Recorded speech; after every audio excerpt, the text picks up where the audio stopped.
ഞാണിക്കടവ് അംഗൻവാടിയിൽ നിന്നും 42 വർഷത്തെ സ്തുത്യർഹമായ സേവനത്തിനു ശേഷം വിരമിക്കുന്ന എം ഇന്ദിര ടീച്ചർക്ക് അംഗൻവാടി പൂർവ്വ വിദ്യാർത്ഥികളുടെയും നാട്ടുകാരുടെയും സംയുക്താഭിമുഖ്യത്തിൽ യാത്രയയപ്പ് നൽകി. നഗരസഭാ ക്ഷേമകാര്യ standing committee chairperson M Sumathi ഉദ്ഘാടനം നിർവഹിച്ചു. ഞാണിക്കടവ് അംഗൻവാടിയിൽ നിന്നും 42 വർഷത്തെ സ്തുത്യർഹ സേവനത്തിന് ശേഷം വിരമിക്കുന്ന എം ഇന്ദിര ടീച്ചർക്ക് അംഗൻവാടി പൂർവ്വ വിദ്യാർത്ഥികളുടെയും നാട്ടുകാരുടെയും സംയുക്താഭിമുഖ്യത്തിൽ യാത്രയയപ്പ് നൽകി. വാർഡ് കൌൺസിലർ NK സീമയുടെ അധ്യക്ഷതയിൽ ചേർന്ന യോഗത്തിൽ നഗരസഭാ ക്ഷേമകാര്യ standing committee chairperson M Sumathi ഉദ്ഘാടനം നിർവഹിച്ചു. ഒരു ദിവസവും സ്കൂളില്ലെങ്കിൽ കുട്ടികൾ വീട്ടിലുണ്ടാകുമ്പോൾ അമ്മമാർക്കറിയാം എത്രത്തോളം വിഷമമുള്ള കാര്യമാണ് എന്ന്.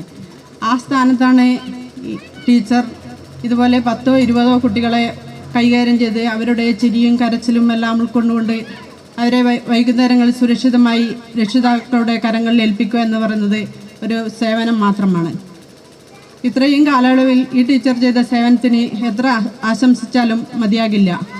അതുകൊണ്ട് തന്നെ ടീച്ചറുടെ ഇനിയുള്ള ജീവിതത്തിൽ ആരോഗ്യപരവും നല്ല ജീവിതവും ഉണ്ടാവട്ടെ എന്ന് മാത്രം ആശംസിച്ചുകൊണ്ട് എല്ലാവരുടെയും സാന്നിധ്യത്തിൽ ഈ പരിപാടി ഔപചാരികമായി ഉദ്ഘാടനം ചെയ്തതായി അറിയിക്കുന്നു.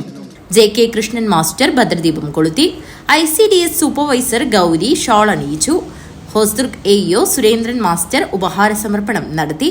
റിട്ടയർഡ് ഹെൽത്ത് ഇൻസ്പെക്ടർ രമേശൻ മുഖ്യപ്രഭാഷണം നടത്തി.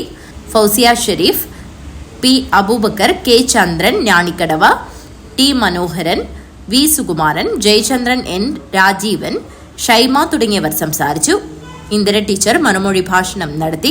യോഗത്തിൽ വിനു K സ്വാഗതവും NK ബാബു നന്ദിയും പറഞ്ഞു. News bureau, Kanhangad.